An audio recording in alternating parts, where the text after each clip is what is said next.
నీల పాపికై ప్రాణం పెట్టిన వారెవరు? నీల పాపికై ప్రాణం పెట్టిన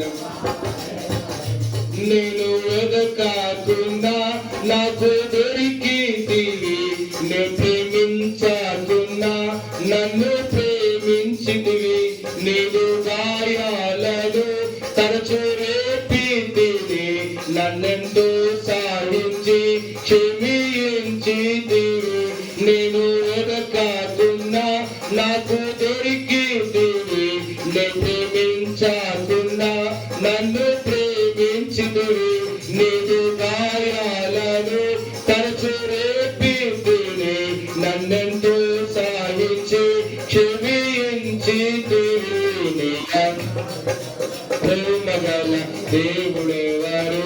నీవేగా మంచి దేవుడవు. నీలా ప్రేమగల దేవుడెవరు? నీవేగా మంచి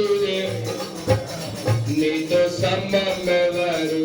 నీలా ప్రేమించేదెవరు? నీలా క్షమించేదెవరు? యేసయ్యా నీలా పాపికై ప్రాణం పెట్టినవా? అయ్యమ్మా, ఈ భూమి మీద నీ కొరకు ఆయన జన్మించి పాపము లేని జీవితం జీవించిన ఆయన మాటలో, ఆయన చూపులో, ఆయన యొక్క చర్యలో ఎక్కడ కూడా పాపం లేదు. దేవుని వాక్యం చెప్తుంది నీతిమంతుడు. దేవుని వాక్యం చెప్తుంది ఎబ్రీ రాసిన పత్రిక 7వ అధ్యాయము 26వ వచనం. ఎబ్రీ 7:26. ఎబ్రీ పత్రిక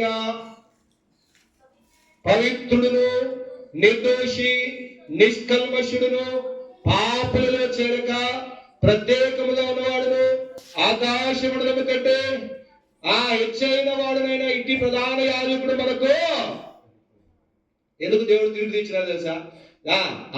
మొదలన్నమాట సస్యనుడిగా ప్రత్యక్షుడైన సస్యనుడిగా 1 తిమోతి 3:16 వచనం.